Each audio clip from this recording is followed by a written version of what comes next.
जंतर मंतर पर जो पूरा प्रोटेस्ट हुआ था उसको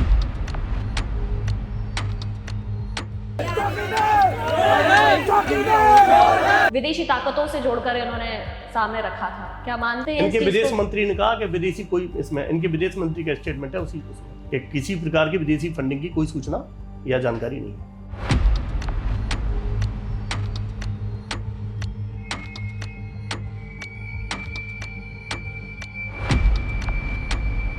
तो जितने भी कार्यकर्ता हैं वो बार बार विदेशी ताकत और पल्ला झाड़ रहे हैं। दोहरा चरित्र किसको कहते हैं? मैं आपके चैनल से इस बात को मजबूती से कहूंगा। बीजेपी ने पूरे देश में ये प्रचलित किया, स्वर्गीय नेताजी ने राम भक्तों पर गोली चलवाई, बल्कि गोली चलाने का आदेश मजिस्ट्रेट देता है। लेकिन लोगों के दिमाग में ये भरा, निपिन मिश्रा उस समय डीएम थे, मुख्य सचिव थे, उन्होंने कहा इसमें मुलायम सिंह यादव जी का कोई रोल नहीं है, और गोली चलाने का आदेश निपिन मिश्रा जी ने दिया।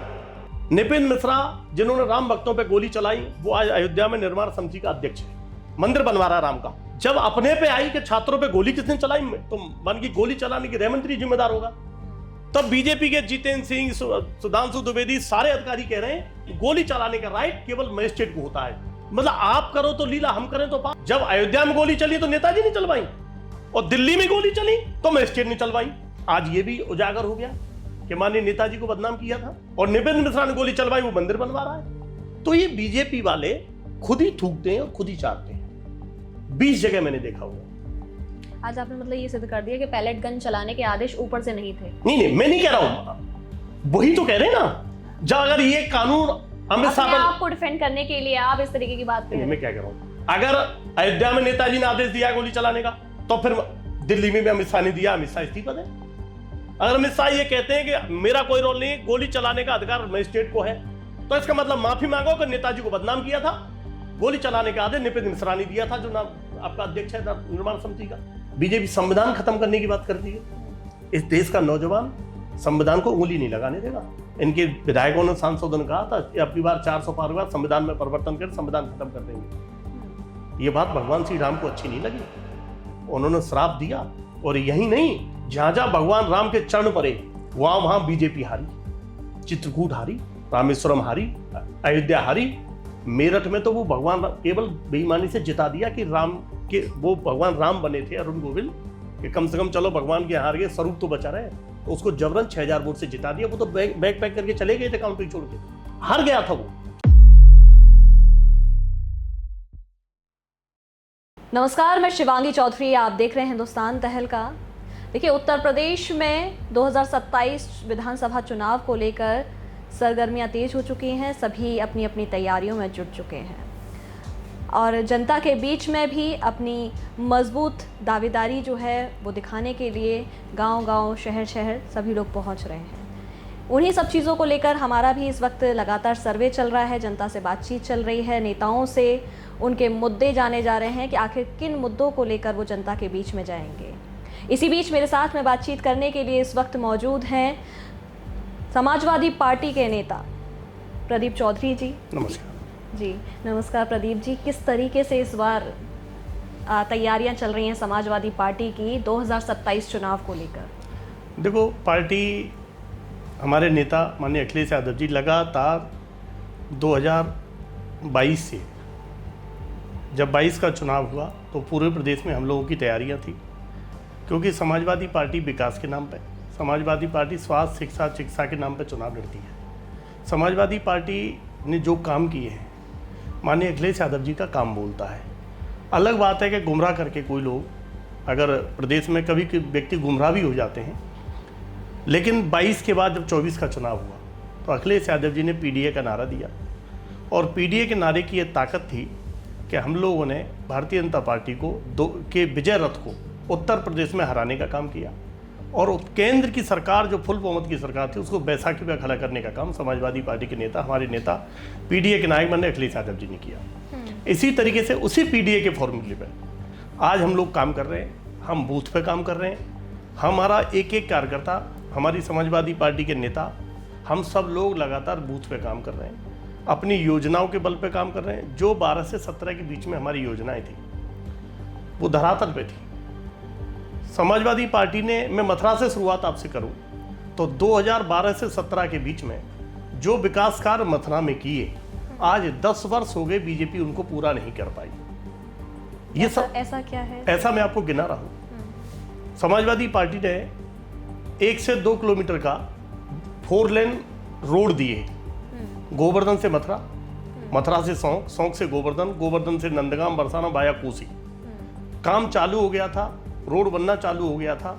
ये सरकार 10 वर्ष में एनओसी नहीं ले पाई। अभी 4 दिन पहले 2700 पेड़ काटने की एनओसी 4 दिन पहले मिली है इनको। तो वही काम, जितने भी काम हैं, आज ये रिवर फ्रंट की बात करते हैं, हमने 700 करोड़ रुपए का टेंडर किया और वृंदावन में आप जाइए, आपको आज भी प्लेट और पाइपलाइन पड़ी हुई है। रिवर फ्रंट का काम चालू हो गया, 700 करोड़ रुपए का, करीब 100 करोड़ से अधिक रुपया भी खर्च हो गया था। वो काम मैंने रोकने का काम किया। आप धर्म की बात करते हो, चंद्रोदय मंदिर जो देश का सबसे बड़ा मंदिर था, उसका उद्घाटन माननीय अखिलेश यादव ने किया और उसका नक्शा पास करने का काम किया। समाजवादी पार्टी ने जितने भी विकास कार्य मथुरा में किए, चाहे वो मल्टी लेवल पार्किंग हो, चाहे छठीगढ़ वृंदावन रोड हो, चाहे गोवर्धन मल्टी लेवल पार्किंग हो, गोवर्धन को तहसील बनाना हो, आप मतलब मैं वो बता रहा हूँ काम करने का जो लोग, एक तो होता है विकास करना, एक होता है वोट की राजनीति करना। राधा रानी पर रॉबवे अखिलेश यादव ने चालू किया, 10 साल लग गए इनको, 1 साल पहले चालू हुआ है। उसका उद्घाटन करने हम गए थे योगी जाने से 1 दिन पहले। तो समाजवादी पार्टी आज जिस तरीके से शिक्षा की बात करो तो करीबन 26,000 स्कूल यूपी में बंद हो गए। जनसंख्या बढ़ रही है, विद्यालय बढ़ने चाहिए, उल्टा विद्यालय कमजोर किए जा रहे हैं। लोगों को रोजगार नहीं है, नौकरी नहीं है, आरक्षण की लूट हो रही है, बैकलॉग भरे नहीं जा रहे हैं, कुछ प्रादुत्ववादी लोग सत्ता पे काबिज हैं। तो समाजवादी पार्टी विकास की राजनीति करती है। आपने कहा स्कूल बंद हो रहे हैं, इसी चीज़ पर अभी बेसिक शिक्षा मंत्री का एक बयान आया था। उन्होंने कहा कि ये भ्रम फैलाने का काम विपक्ष कर रहा है लगातार, और किसी भी तरीके की ऐसी कोई बात नहीं है, लेकिन जो स्कूल बंद हुए हैं उनको मर्ज करने का काम किया जा रहा है, क्योंकि बच्चों की क्यों बंद हो गए स्कूल? मर्ज कर, बंद होना ही तो मर्ज हो गया ना। आपने 4 गांवों के बीच में 3 स्कूल है, आपने एक बच्चा पढ़ा रहे हो, दोनों मर्ज कर दिया, उसके टीचर उसमें कर दिए, बच्चे उसमें कर दिए। जनसंख्या जब बढ़ रही है तो शिक्षा का स्तर बढ़ना चाहिए, ना कि शिक्षा को डाउन किया जाए। इस सरकार में आप हॉस्पिटल में चले, दवाई नहीं मिलेंगी, बेड पे आपको स्वाइन लेटे मिलेंगे, स्वास्थ्य मंत्री छापे मारता है लेकिन उसकी कोई सुनता नहीं है। बेसिक शिक्षा मंत्री से पूछो आपने भर्ती कितनी की अपने कार्यकाल में, एक भी शिक्षक की भर्ती नहीं हुई है। टेट का एग्जाम ला करके बेचारे जो शिक्षक नौकरी कर रहे हैं 20-20 साल, उनको निकालने का गवर्नमेंट काम कर रही है। तो ये सरकार जो है दूसरी सोच की सरकार है, इनको विकास से दूर तक कोसों लेना देना नहीं है। समाजवादी भाजपा जाएगी तो खुशहाली आएगी, और समाजवादी पार्टी आएगी तो खुशहाली आएगी। समाजवाद नहीं आएगा जी, गुंडा राज नहीं आएगा। आरोप लगाया जाता है कि गुंडा राज हुआ। शिवानी जी, हम एक सम्मानित चैनल पे बैठे हैं, गुंडा राज किसको कहते हैं? हमारी सरकार में हिम्मत नहीं थी किसी गुंडे की कि पुलिस पे गोली चला दे। आज लगातार मथुरा जनपद में 20 जगह गोली चलाती है पुलिस पे बदमाश। इतने हो गए बदमाश, इतने गुंडे हो गए जो पुलिस पे गोली चला रहे हैं। लाखों, आज तक लाखों एनकाउंटर और फायरिंग के केस होते हैं डेली। आप अखबार मथुरा में पढ़ते होंगे, आज पुलिस पर गोली जवाबी कार्रवाई की। इतने मजबूत हो गए गुंडे जो पुलिस पर गोली चला रहे हैं। हमारी सरकार में नहीं चला पाता था कोई गुंडा था ही नहीं हमारे यहाँ। अब जो गुंडे हैं वो उनकी सरकार में शामिल हो गए हैं। अभी हाई कोर्ट ने इनके यहाँ माननीय मुख्यमंत्री के सजाती गुंडों की एक सूची मांगी थी, आप नहीं पढ़ा होगा कि इनके आप आज तक सूची नहीं दे पाए हैं। हाई कोर्ट ने 23 नाम जारी किए थे, इनके लाइसेंस कैसे हुए, ये अपराधी हैं, लेकिन सरकार लाइसेंस रद्द करने की हिम्मत नहीं जुटा पाई। भ्रष्टाचारी जो होगा, शाम को ईडी का नोटिस आएगा, सुबह भाजपा ज्वाइन कर लेगा, वो दूध का धुला हो जाएगा। जिन लोगों को ये देवेंद्र फडणवीस जी महाराष्ट्र में चक्की पिसिंग करते थे, अजीत दादा को उनको डिप्टी चीफ मिनिस्टर बनाया था, रात में शपथ दिला दी। आप जो है अभी कल मैंने एक वीडियो डाला है, मोदी जी कह रहे थे कैमरे के अंदर जो रिश्वत लेते शुभेंदु अधिकारी पकड़े गए थे भ्रष्टाचारी, आज उनके चीफ मिनिस्टर हैं। इनका सबसे बड़ा भ्रष्टाचारी आसाम के चीफ मिनिस्टर थे, आज भाजपा में चीफ मिनिस्टर हैं। जितने लोग भ्रष्टाचारी हैं उनका सीधा सा भ्रष्टाचारी कोई बचेगा नहीं, भाजपा में आएगा। सारे देश के भ्रष्टाचारी आज भाजपा में है। यानी आप ये कह रहे हैं कि भ्रष्टाचार चरम पर है अपने? इतना चरम पे है कि आज गरीब आदमी परेशान है, काम नहीं करा पा रहा अपना। पहले नहीं था। तहसील थानों के आज देखा जाए तो भ्रष्टाचार इतना है कि आप में जो गरीब तो अपना काम नहीं करा पाएगा। किसी थाने तहसील चले जाइए आप, भ्रष्टाचार चरम सीमा पे है। और भ्रष्टाचार तो उनकी सरकार में है। जो लोग भगवान राम को नहीं छोड़े जिसके नाम पे आए, उनके लिए आम आदमी क्या बेचेगा? भगवान राम के घर में डकैती हो गई, लूट हो गई, और उस लूट के पैसे तो भाजपा आरएसएस अपने कार्यालय बना रही है। आप चले जाइए परखम में, कई हजारों करोड़ रुपए का 100 एकड़ में कार्यालय बन रहा है आरएसएस का। कौन सी आरएसएस की इतनी आमदनी है भैया, कहाँ से पैसा आ रहा है? आप कह रहे हैं पहले नहीं था, 2013 में एक बड़ा आंदोलन हुआ था, अन्ना हजारे जी ने खुद किया था जी, भ्रष्टाचार को लेकर जी, और 14 में सरकार आई है। यही तो हमारा देश मीडिया ट्रायल है। भाजपा ने जितने भी भ्रष्टाचार के मुद्दे कांग्रेस सरकार के उठाए, शिवानी जी, एक एक करके सारे भ्रष्टाचार सीबीआई ने कल ही परसों ही क्लीन चिट दिया मनमोहन कोयला घोटाले की। दिया नहीं दिया बताइए? मनमोहन सिंह को बरी किया, बेचारे इस दुनिया में नहीं है कि कोला कॉमनवेल्थ घोटाले में सब बरी हो गए। कहा कॉमनवेल्थ घोटाला ही नहीं हुआ, 2G घोटाला ही नहीं हुआ, सब बरी हो गए। जो एक नैरेटिव लोगों के बीच में सेट करना और उसको साबित करना जमीन आसमान तक है। बीजेपी नैरेटिव बहुत अच्छा सेट कर लेती है, लोगों को गुमराह कर लेती है और लोगों के वोट ले जाती है, पर उन्हीं में लात मार देती है। 27 की बात करते हैं, 27 को लेकर आपकी क्या तैयारियां हैं? पूरी तैयारी है हमारी पार्टी की, सबकी तैयारी है पूरी। चुनाव चिन्ह हमारा साइकिल है। हमारे साइकिल चलेगी इस बार? 100% चलेगी, नहीं दौड़ेगी। साइकिल ही विकल्प है, एथेनॉल का झंझट नहीं है, डीजल महंगाई का झंझट नहीं है। आप साइकिल चलाएंगे, खर्चा बचेगा, आप स्वस्थ रहेंगे, मस्त रहेंगे। और पर्यावरण प्रदूषण आज कहाँ है? अगर प्रदूषण से मुक्ति पानी तो साइकिल विकल्प है प्रदेश के पास में, बाकी दूसरा कोई विकल्प नहीं। क्या लगता है 2027 के विधानसभा चुनाव? 300 प्लस सीट, 300 प्लस। आज लिख ले जाओ मेरी बात। केवल लिखने वाला सुनने लिखने वाला नहीं, है आज लोकसभा के हिसाब से लगा लीजिए तो अभी हम 285 सीट जीतते हैं, और हमारे 7 MLA MP हरा दिए थे जब उन्होंने काउंटिंग में। नहीं, हमने 45 MP जीते थे। हम लोग काम करते हैं। आज भी लैपटॉप दिया है, खराब नहीं हुआ है। आज भी लोग, किसी बच्चे के पास जाओगे तो आपको लैपटॉप चलता हुआ मिल जाएगा। अखिलेश यादव जी एक विजनरी लीडर हैं, पढ़े लिखे लीडर हैं।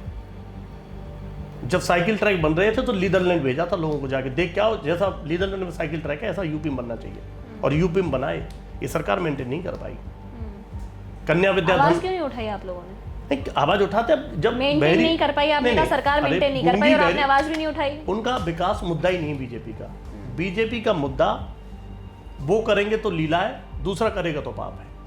पप्पू यादव जी ने सदन में भगवा करके एक प्रताड़नात्मक चोरी का खुलासा करने का एक वो दिया, तो वो भगवा चोले का अपमान हो गया। वही अनुराग ठाकुर बंगाल में मछली और मुर्गा खा रहे थे भगवा पहन के, किसी भी साधु संत की आत्मा हाथ नहीं हुई। हनुमान जी को नितिन नवीन रोड शो में झंडा लेके बीजेपी का भगवान श्री हनुमान जी से डांस करवा रहे थे, किसी भी भगवा चोले वाले की आत्मा आहत नहीं हुई। मोदी जी हनुमान जी को पतंग बना के उड़ा रहे थे, किसी की आत्मा आहत नहीं हुई, किसी का अपमान नहीं हुआ। ये लोग, कुछ धर्म के जो ठेकेदार हैं, वो धर्म के ठेकेदार बीजेपी, प्रो बीजेपी हैं। अगर बीजेपी की कोई बात होगी तो उनको अपमान हो जाएगा। अरे भाई, हर भगवा चोला पहनने वाला जरूरी है संत हो जाए? रावण भी तो होता था, माता सीता का हरण कर लिया, वो भी तो भगवा चोले में आया था। कल एक लड़की के नाबालिग के बलात्कार में भगवा चोले वाला पकड़ा गया है गोवर्धन में, तो जरूरी है कि हर भगवा चोला पहनने वाला आदमी आपको संत मिल जाएगा? भाई, राम मंदिर जैसा मुद्दा जहां हमारी आस्था है, सब लोगों ने दान दिया, आज वहां डकैती हो गई भगवान राम के घर में। इतना बड़ा महापाप बीजेपी को लगेगा कि बीजेपी साफ हो जाएगी। और इनको भगवान ने संकेत दिया था, भगवान श्री राम जी ने अयोध्या हरा के, कि देखो भाई, मेरे साथ मैं भगवान हूं। भगवान राम को उंगली पकड़ के मोदी जी चला रहे थे, बैनर लगे थे, उंगली पकड़ के ले जा रहे थे। जो तीनों लोगों का पालनहार है भगवान, हमारी औकात है, हम उनके चरणों की धूल नहीं हो सकते। भगवान को हम ले जाएंगे जो राम को लाए हैं। अरे भगवान राम संसार में जो आज हैं, भगवान राम की वजह से, कृष्ण की वजह से, वो तो सर्वव्यापी है ना, उनको लाने वाला कौन होगा? तो बीजेपी का लोगों में उजागर हो गया है।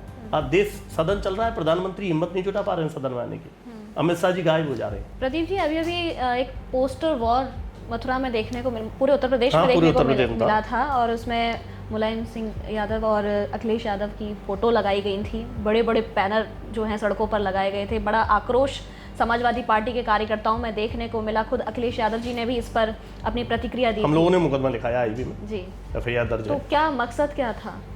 मैं फिर कह रहा हूँ आपसे, बीजेपी एक नैरेटिव सेट करती है लोगों को। ऐसा लगा जैसे शुरुआत अब हुई है नहीं विधानसभा मैं चुनाव। वही तो कह रहा हूँ आपसे, बीजेपी के पास जनता में जाने के लिए मैं गारंटी देता हूँ, कोई भी विधायक, अभी आपने देखा होगा कि बीजेपी एक विधायक ने से किसी पत्रकार ने पूछा गोवर्धन में, तो भगवान गोवर्धन के बारे में उसने क्या कहा? आप ही नहीं पूछा? मैंने पूछा है, लेटेस्ट भगवान बता दिए गिरिराज जी को। ये इनके लिए भगवान वोट का साधन है, आस्था का नहीं है। हमारे लिए आस्था, हमारे लिए प्रभु श्री राम हमारी आस्था है। बीजेपी के लिए भगवान श्री राम वोट की दुकान है। आप समझ रहे हो? उससे किसी ने पूछा जमुना जी साफ क्यों नहीं हुई है, आपने पूछा तो उन्होंने कहा बांके बिहारी जी साफ करेंगे जमुना जी। अरे आप ये कौन सी बात, बांके बिहारी तो कर ही देंगे, तुमको ही साफ कर देंगे। जब बीजेपी साफ हो जाएगी तो जमुना जी अपने आप साफ हो जाएगी। तो ये बीजेपी वाले लोग ये केवल लोगों को गुमराह करते हैं। उनके बच्चे विदेश में पढ़ेंगे, हमारे बच्चे कावड़ लाएंगे। उनके बच्चे, क्या अमित शाह के बच्चे कभी कावड़ लाते देखे हैं आपने? क्या मथुरा में जो नेता है उनके बच्चे कावड़ लेने गए कभी? दलित पिछड़ा गरीब का बच्चा पढ़े नहीं, क्योंकि पढ़ेगा इंडिया तो जवाब लेगा इंडिया। यही सवाल अभी मैंने भाजपा के एक नेता से किया था, तो उनका कहना ये था कि हमारे तो बड़े लीडरों के बच्चे ही नहीं हैं। नहीं तो इसीलिए तो बच्चों को लाठी पर मारे हैं, जब उनके बड़े लीडरों पर बच्चे नहीं हैं। जब बच्चे नहीं तो उनको बच्चों का दर्द नहीं पता है। आज छोटे छोटे बच्चों पर लाठियां बरसाई जा रही हैं। ये देश किस ओर जा रहा है कि आपने किसी को कॉकरोच कहा और नौजवान इतना उसके लिए अप्रिशिएट हो गया कि उनको ये बात खल गई। आप कहते थे हम हिट से मार देंगे कॉकरोच को, लेकिन नौजवान ने अपनी ताकत दिखाई ना, जो कभी किसी के सामने नहीं झुके, उन्हें इस्तीफा देना पड़ा ना। तो ये देश है, जाग गया है। कभी आंदोलन होते थे, एक दौर था जब जेपी आंदोलन हुआ, हमने देखा नहीं पढ़ा है। जेपी आंदोलन ने देश की दिशा दशा पलट दी थी। मैं आपको दावे के साथ कह रहा हूँ, कॉकरोच आंदोलन जो हुआ है ये देश की दशा पलट देगा और बीजेपी के ताबूत में आखिरी कील ठोकेगा नौजवान। इसमें तो बता रहे हैं कि बीजेपी खुद कह रही है इस बात को कि विपक्ष ने विदेशी और पता नहीं क्या क्या उनको बुला करके और एक पूरा नैरेटिव। बीजेपी नेता को मंच पर खड़ा कर दो आप और उस पर यह पाबंदी लगा दो, आपको पाकिस्तान, हिंदू और मुसलमान नहीं बोलना है। तो मैं दावे के साथ कहता हूँ एक शब्द मुंह से नहीं बोल पाएगा। अगर कोई इनसे सवाल पूछता है तो उसे आप रामद्रोही कह दो। कोई इनसे विकास की बात करता है तो आप कहते हो तो हिंदू विरोधी है, ये तो सनातन विरोधी है। हम लोग भारतीय हैं। मैं बैकवर्ड समाज से आता हूँ, जाट हूँ। क्या मेरे भगवान राम नहीं है, मेरे कृष्ण नहीं है, लेकिन वो मेरी आस्था है। हम क्या भगवान का फोटो ला के हम वोट मांगेंगे? बीजेपी के लिए भगवान कोई आस्था वास्ता नहीं है। बीजेपी के लिए वोट पाने का एक माध्यम है। भगवान राम का नाम लेते हैं, हम तो सिया राम कहते हैं, माता सीता जी का नाम नहीं लेते बीजेपी वाले। कहो ना जय सिया राम। यानी विकास की बात नहीं करते, कभी करते ही नहीं। आप बताइए। तो जनता को विकास की जरूरत नहीं है?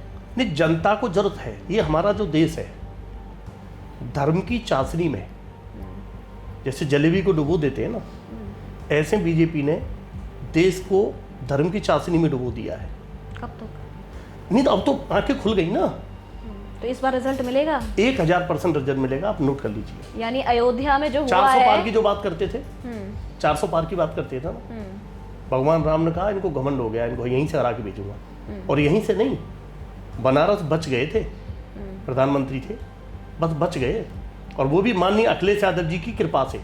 अगर अखिलेश यादव जी हमारा प्रत्याशी को लड़ गया होता ना वहाँ से कांग्रेस की जगह, अगर कोई पटेल समाज का व्यक्ति लड़ गया होता या पास ही अखिलेश जी ने लड़ा दिया होता तो 9:30 बजे सुबह मोदी जी हार जाते। तब ये मुद्दा काम करेगा इस बार आपके लिए? कितना बेनिफिट देगा? बेनिफिट हमारे लिए नहीं, जनता समझ गई है। अब इनकी पोल खुल गई है। किसी भी नेता में जनता में जाने में एक विकास लाभ। मैं मथुरा में बैठता हूँ, जनता तो ये कहती है हमारे पास ऑप्शन ही नहीं है, विकल्प ही नहीं है। विकल्प कोई नहीं कहता है। अभी तो चुनाव आ जाने दो, कोटेदार राशन डीलर थोड़ा अपनी दुकान चलाने के लिए कहते हैं। समाजवादी पार्टी को तो गिनती में नहीं लेते लोग। नहीं, मथुरा में नहीं लेते होंगे। ऐसा क्यों? नहीं, चलो मथुरा में हम थोड़ा कमजोर रहे सदैव, क्योंकि हमारा प्लेटफॉर्म वोट नहीं है, ठीक है ना। मथुरा का स्ट्रक्चर भी दूसरे तरीके का इन्होंने बना दिया है। लेकिन उत्तर प्रदेश में मैं दावे के साथ कह सकता हूँ, आप आगरा पार करने के बाद आजमगढ़ तक इनके खाते नहीं खुलेंगे। ये हालत है आज प्रदेश के। भ्रष्टाचार चरम सीमा पर है, महिलाओं के साथ अत्याचार। एनसीआरबी की रिपोर्ट निकाल लीजिए आप। क्राइम में अगर नंबर 1 उत्तर प्रदेश है आज। इतने डेली महिलाओं को तो सुरक्षित करने की बात यही होती है। अब आप और आज महिलाएं रात को 12 बजे निकलने की बात भी यही होती ठीक है ना, प्रधानमंत्री जी प्रेस कर रहे हैं ना कि 12 साल में उन्होंने कितने रोजगार दिए, आज तक एक पीसी कर पाए वो मीडिया से। अब तो नया शौक लग गया है प्रधानमंत्री आपने बात काट दी, आप पीसी पे आ गए। मैं तो सुरक्षा, महिला नहीं, मैं वही सुरक्षा तो मैं कह रहा हूँ ना, जनता में जाए ना, जनता में जाए। आज प्रदेश और देश के हालात ये हैं, देश पे कर्ज कितना हो गया है, महंगाई, लोगों की गाड़ियां खराब हो रही हैं। सवाल ही नहीं है मेरा सवाल है महिला सुरक्षा पे। नहीं, महिला सुरक्षा पे तो हमने 10 नंबर वुमेन पावर लाइन चालू की, रेस्पॉन्स सिस्टम था, 10 नंबर पुलिस पहुंचती है।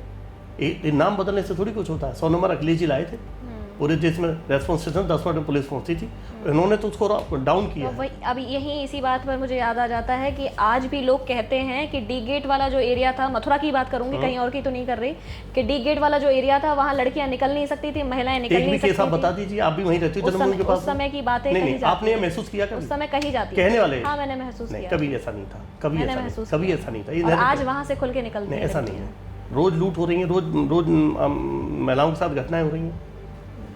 दो बात समझिए, ये प्रचार करने की बात अलग है, हकीकत में अगर देखा जाए लगातार रिश्वत लेते हुए इस सरकार से ज्यादा अधिकारी कहीं गिरफ्तार नहीं हुए। डेली 2-3 थानों में, मथुरा में भी बदमाश गोली चलाते हैं पुलिस पर, वो जवाई फायरिंग उनके पैर में गोली मारते हैं। आप कह रहे हो गुंडागिरी खत्म हो गई है, मैं कह रहा हूँ गुंडा इतने ताकतवर हो गए, कितनी हिम्मत जुटा पा रहे हैं पुलिस को गोली मार रहे हैं डेली। तो सरकार कहती है गुंडे सारे जेल में हैं। अरे तो फिर गोली कौन चला रहा है पुलिस पर डेली? आप आंकड़ा निकालो, मथुरा में 1 महीने में 30 दिन में कम से कम 90-100 तो मथुरा में गोली चलती है पुलिस पे। तो जब बदमाश इतनी हिम्मत जुटा पा रहा है कि योगी जी के शासन में और पुलिस पे गोली चला रहा है, ये विचारनीय विषय नहीं है क्या? यानी ये सरकार का फेलियर है, प्रशासन का? सरकार का फेलियर है। सरकार भाई, इनके यहाँ एक बहुत बड़ा 25,000 का इनाम क्रिकेट खेल रहा था, योगी पकड़ नहीं पाए जौनपुर में। आप पता कर लीजिए, अभी चली जाए पुलिस क्या। कब सीरप मामला हुआ, जज को अलग करना पड़ा, जज को धमकियां मिली हैं। आप कह रहे हो जो कोडिन सीरप वाला कांड हुआ है, उसमें जज ने अपने आप को कल केस से अलग किया है। आपकी कितनी दावेदारी है इस बार? जो नेता का आदेश होगा उसका पालन करेंगे। हमारी दावेदारी साइकिल है, साइकिल चलेगी, चाहे मैं चलाऊं, चाहे मेरा और साथी चलाए, साइकिल चलेगी और दिल्ली जाए, लखनऊ यानी जाए। आदेश का इंतजार? नहीं, आदेश हम पे है। हमारा प्रत्याशी, हमारी टिकट, हमारे नेता का आदेश और हमारी साइकिल है। जिसके हाथ में साइकिल अखिलेश जी दे देंगे, उस साइकिल के कैरियर पर धक्का मारने का काम प्रदीप चौधरी करेंगे, सभी साथी करेंगे। हम समाजवादी परिवार के एक हिस्सा हैं और हमारे नेता का आदेश हमारे लिए सर्वमान्य है। सबसे बड़ी समस्या क्या है मथुरा की इस वक्त? मथुरा में सबसे बड़ी समस्या तो जमुना जी बहुत बड़ा मुद्दा है, हमारी आस्था है, लेकिन आप आचमन नहीं कर सकते। इसी मुद्दे पर भाजपा हमेशा चुनाव लड़ती है। बिहारी जी सही करने की बात नहीं, मैं वही तो, बिहारी जी नहीं सही करेंगे। बिहारी जी का तो आशीर्वाद रहेगा, अखिलेश यादव सही करेंगे, आप लिख लीजिए। आप अच्छा, अखिलेश यादव ही सही करेंगे। मतलब धर्म की, सनातन की बात करने वाली सरकार नहीं कर पाएगी, आप कह रहे हैं? वो मैं फिर कह रहा हूँ, वो दिखावटी और मौसमी सनातनी है। हम पीढ़ी दर पीढ़ी, सरकार ही इस मुद्दे पर बनी। मैं कह रहा हूँ, हम पीढ़ी दर पीढ़ी सनातनी है। हमसे ज्यादा पूजा वो नहीं करते होंगे। उनकी पूजा देखनी हो तो अब बंगाल में देख लो आप, उनके अनुराग ठाकुर, मनोज तिवारी सब मछली खा रहे थे, ठीक है ना, और भगवा पटका डाल के खा रहे थे। आज ही मैंने वीडियो डाला है। लेकिन किसी भी वृंदावन मठाधीश और साधु संत की हिम्मत नहीं हुई कि अनुराग ठाकुर के खिलाफ बैठ जाए। पप्पू यादव के खिलाफ बैठेंगे, क्योंकि पप्पू यादव बैकवर्ड समाज से आते हैं। कुछ प्रभुत्ववादी लोग आरएसएस और बीजेपी से मिलकर प्रो बीजेपी जैसी बीजेपी तो भगवा पहन करके वहां पर बैठ गए थे, वो तो सही भगवा किसी का पेटेंट है क्या? मैं कल में पहनूंगा भगवा, कपड़ा है बाजार में मिलता है, मैं भी पहनूंगा। तो वो गलत था आपके हिसाब से? क्यों गलत था? सही पहना उन्होंने ये बताया कि कैसे चोरी हो रही है भगवान राम की। हम भगवान को पैसे दे रहे हैं और पैसा कोई बीच में तो गप कर जा रहा है। भाई पैसा जहां भेज रहे हैं वहां जा नहीं रहा है, बीच में कोई गप कर जा रहा है और वो वहां से सीधा फंडिंग हो जाती है बीजेपी को। तो ये भगवा वाला आइडिया कहाँ से आया? क्यों नहीं, ये तो अरे भाई मैं खुद कह रहा हूँ, कल से मैं भगवा कुर्ता पजामा पहनूंगा, मुझे कोई रोक लेगा? धोती पहनूंगा, मैं रुद्राक्ष की माला डालूंगा। अरे मैं कृष्ण का वंशज हूँ, तो कोई नहीं सकता। मैं भगवान श्री कृष्ण का वंशज हूँ, मेरे पूर्वज कृष्ण के वंशज हैं। हमसे बड़ा ये भगवानवादी हो जाएंगे? ये लोग भगवानवादी नहीं है, ये लोग प्रभुत्ववादी लोग हैं, जो दलित, पिछड़ा, गरीब से इनको बदबू आती है। समाजवादी विचारधारा है, समाजवादी एक दल नहीं है। समाज का हर दबा कुचला व्यक्ति समाज की जोड़ने की बात करेगा, ये तोड़ने की बात करते हैं, ये जोड़ने की बात नहीं करते हैं। ये भारत है, हिंदू मुस्लिम सिख ईसाई आपस में सब भाई भाई, ये भारत है। मुस्लिम के पास तो ऑप्शन था ना जाने का, जिस मुस्लिम को हिंदुस्तान से प्यार था वो पाकिस्तान नहीं गया। भाई हमारे पास ऑप्शन नहीं था, लेकिन मुस्लिम के पास तो ऑप्शन था ना कि जो जहाँ रहना चाहे वह रह सकता है। जिनको हिंदुस्तान पसंद नहीं था वो पाकिस्तान चले गए, लेकिन जिनको इस मिट्टी से प्यार था कि हम इस मिट्टी में और इसी में मरेंगे, वो आए भारत में। आप भाई से भाई को लड़ाने का काम करेंगे। बीजेपी इस समय बहुत बुरे दिनों की ओर जा रही है। कारण झूठ, फरेब, बेईमानी, भ्रष्टाचारी। आप एक नेता उठा लीजिए, सही में कोई भ्रष्टाचारी बचा ही नहीं है। 2027 में क्या दिखाई दे रहा है आपको? साइकिल चलेगी, बदलाव दिख रहा है 101%। साइकिल ही दिखेगी। बिल्कुल साइकिल चलेगी। अखिलेश यादव जी चीफ मिनिस्टर की शपथ लेंगे। राहुल गांधी कहीं नजर नहीं आते? हमारे साथ हैं तो उनको भी तो बोलिए ना, साथ में है, लेकिन आप जिक्र नहीं कर रहे। इंडिया गठबंधन हमारा साथ है। आपने कहा साइकिल चलेगी। नहीं चलेगी साइकिल वो तो कहीं हम उनके साथ कैरियर पे बैठेंगे, कहीं वो हमारे साथ डंडे पे बैठेंगे। ये जो अभी जंतर मंतर पर जो पूरा प्रोटेस्ट हुआ था, उसको विदेशी ताकतों से जोड़कर इन्होंने सामने रखा था, क्या मानते हैं? इनके विदेश मंत्री ने कहा कि विदेशी कोई, इसमें इनके विदेश मंत्री का स्टेटमेंट है उसमें कि किसी प्रकार की विदेशी फंडिंग की कोई सूचना या जानकारी नहीं है। मेरा मानना है कोई एनआरआई भारतीय रह रहा है, लेकिन उनके तो जितने भी कार्यकर्ता हैं वो बार बार ये विदेशी ताकत और पल्ला झाड़ रहे हैं। दो ही बातें, विदेशी ताकत कह देंगे, पाकिस्तान कह देंगे, रामद्रोही कह देंगे, देशद्रोही कह देंगे। इसके अलावा क्या है उनके पास? बीजेपी के पास सड़क की बात कोई बीजेपी कार्यकर्ता आपको करते नहीं मिलेगा, स्वास्थ्य की बात करते हुए नहीं मिलेगा। बीजेपी का कोई कार्यकर्ता आपको मिले तो वो केवल एक ही बात करेगा, समाजवादी। अब आप बताइए, एक छोटी सी बात आपसे कह रहा हूं, दोहरा चरित्र किसको कहते हैं? मैं आपके चैनल से इस बात को मजबूती से कहूंगा। बीजेपी ने पूरे देश में ये प्रचलित किया कि माननीय नेताजी ने, स्वर्गीय नेताजी ने राम भक्तों पर गोली चलवाई। इसको लेकर के पार्टी खड़ी करते रहे अपनी जीवन भर, बल्कि गोली चलाने का आदेश मजिस्ट्रेट देता है। लेकिन लोगों के दिमाग में ये भरा, नितिन मिश्रा उस समय डीएम थे, मुख्य सचिव थे, उन्होंने कहा इसमें मुलायम सिंह यादव जी का कोई रोल नहीं है, और गोली चलाने का आदेश नितिन मिश्रा जी ने दिया अयोध्या में। आज कोई अगर घटना होती है तो उसको आप किससे जोड़ेंगे? सरकार से? मैं वही तो आपसे कह रहा हूं, मेरी पूरी सुन लीजिए। नितिन मिश्रा जिन्होंने राम भक्तों पे गोली चलाई, वो आज अयोध्या में निर्माण समिति का अध्यक्ष है, मंदिर बनवा रहा राम का, श्री राम जी का। जब अपने पे आई कि छात्रों पे गोली किसने चलाई, तो मन की गोली चलाने की गृह मंत्री जिम्मेदार होगा। तब बीजेपी के जितेंद्र सिंह, सुधांशु द्विवेदी, सारे अधिकारी कह रहे हैं कि बीजेपी गोली चलाने का राइट केवल मजिस्ट्रेट को होता है। मतलब आप करो तो लीला, हम करें तो पाप। पैलेट गन की बात कर रहे हैं आप? हाँ, मतलब जब अयोध्या में गोली चली तो नेताजी ने चलवाई, और दिल्ली में गोली चली तो मजिस्ट्रेट ने चलवाई। अरे ये भारतीय संविधान है, आईपीसी है, बीएनएस हो गया है, कानून पूरे देश में एक है। और ये सत्य है कि गोली चलाने का आदेश डिस्ट्रिक्ट मजिस्ट्रेट देता है, परिस्थितियां देखते हुए। उसको किसी के ऑर्डर की आवश्यकता नहीं है।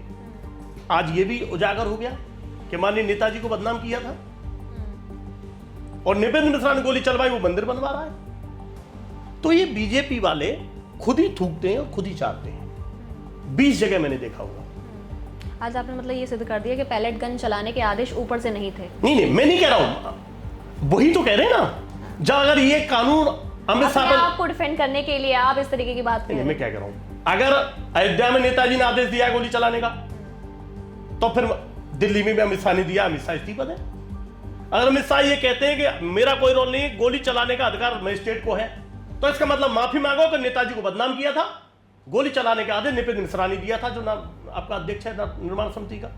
दो कानून नहीं चलेंगे ना, एक मुंह एक बात होगी। मतलब हमारे टाइम जो कानून मुझ पर लागू है, हाँ, यस। तो बीजेपी यही करती है, बीजेपी यही करती है। बीजेपी संविधान खत्म करने की बात करती है। इस देश का नौजवान संविधान को उंगली नहीं लगाने देगा। इनके विधायकों ने, सांसदों ने कहा था अब की बार 400 पार हुआ, संविधान में परिवर्तन कर संविधान खत्म कर देंगे। ये बात भगवान श्री राम को अच्छी नहीं लगी, उन्होंने श्राप दिया। और यही नहीं, जहां जहां भगवान राम के चरण पड़े वहां वहां बीजेपी हारी, चित्रकूट हारी, रामेश्वरम हारी, अयोध्या हारी। मेरठ में तो वो भगवान केवल बेईमानी से जिता दिया कि राम कि वो भगवान राम बने थे अरुण गोविल, कि कम से कम चलो भगवान के हार गए, स्वरूप तो बचा रहे, तो उसको जबरन 6000 वोट से जिता दिया। वो तो बैग पैक करके चले गए थे काउंटी छोड़ के, हार गया था वो। और इस बार तो कोई मतलब ही नहीं। इस भगवान श्री राम हमारे साथ हैं, हनुमान जी हमारे साथ हैं, और हमारा मंदिर ऐतिहासिक बनने जा रहा है। केदारेश्वर महादेव का ऐतिहासिक मंदिर बना इटावा में। मंदिर पूर्ण होने के बाद हमारे नेता भगवान राम के दर्शन करने जाएंगे, और राम जी का आशीर्वाद हमको मिल गया पूरा। राम जी ने ही आदेशित किया है कि सनातन धर्म में असली कोई रक्षक है, उसका नाम अखिलेश यादव जी है। उन्होंने अखिलेश यादव जी को ही इशारा किया कि ये तो बेईमान है, सब मेरे नाम से खा रहे हैं, तुम इस चोरी को उजागर करो। और मैं धन्यवाद देना चाहता हूं मेरे नेता को, हे ईश्वर उनको लंबी उम्र दे, लंबा स्वास्थ्य दे। उनने इतनी हिम्मत जुटाई, काश ये अगर कहीं झूठी निकल जाती बात, उनका राजनीतिक करियर दांव पे लग जाता। लोग कहते हैं रामद्रोही है, लेकिन चूंकि उनके पास भगवान राम का आशीर्वाद था, और मनुष्य जब भी बोलता है तो ईश्वर बुलवाता है। उनको भगवान राम ने ही सपने में बोला होगा। 100% मैं कह रहा हूं, वो बताएं नहीं बताएं कि मेरे यहाँ अखिलेश जी चोरी हो रही है, मेरे नाम से लोग पैसा खा रहे हैं, चंदा खा रहे हैं, ये चंदा चोर हैं। और आपके चैनल से कह रहा हूं, चंदा चोरों को गद्दी छोड़नी पड़ेगी। मथुरा कब आ रहे हैं अखिलेश यादव जी? बहुत जल्द आएंगे, राधा रानी का आशीर्वाद लेंगे, गिरिराज जी का आशीर्वाद लेंगे, और वो तो आते रहते हैं। गिरिराज जी को उन्होंने बहुत कुछ सुंदर बनाने का काम किया। आज जो परिक्रमा मार्ग है वो अखिलेश यादव जी की देन है। गिरिराज जी का बाईपास जो बना चारों ओर अखिलेश यादव जी ने 4 लेन। मैं बताता रहा हूँ, इनकी सोच नहीं है। एक छोटा सा रोप वे चलाने में 10 साल लग गए, अखिलेश जी चालू कर गए थे, निर्माण टेंडर सब कर गए थे, 10 साल बाद वो चालू हो पाया। श्रेय तो उनका था। किसका श्रेय? तो उन्होंने लिया। जाके देखो, बोर्ड लगा है अखिलेश यादव जी का, जहां आप चढ़ोगे वहीं लगा है। जनता के बीच में तो जनता को ही पता है अखिलेश यादव लिखा है आज। और हम भी उनके सिपाही हैं। हमको ये बात पता लगी, योगी जी के आने से एक दिन पहले हमने खुद उद्घाटन किया, उसमें बैठक के ऊपर गए थे हम। हमारी योजना है, हमने उद्घाटन किया। ये लोग अब जनता में जाने लायक नहीं है। भगवान राम ने श्राप दे दिया है इनको। चलिए, बहुत बहुत धन्यवाद। देखा आपने, फिलहाल मेरे साथ में तमाम सवालों के साथ में इस वक्त मौजूद थे समाजवादी पार्टी के एक मजबूत कार्यकर्ता प्रदीप चौधरी जी, जिन्होंने तमाम बातों को लेकर, तमाम मुद्दों को लेकर अपनी बातें रखी हैं। अब देखना यह है कि 2027 के चुनावों में किस तरीके का माहौल आखिर मथुरा में देखने को मिल सकता है, और क्या कुछ बदलाव इस बार जनता करेगी। फिलहाल के लिए इतना ही।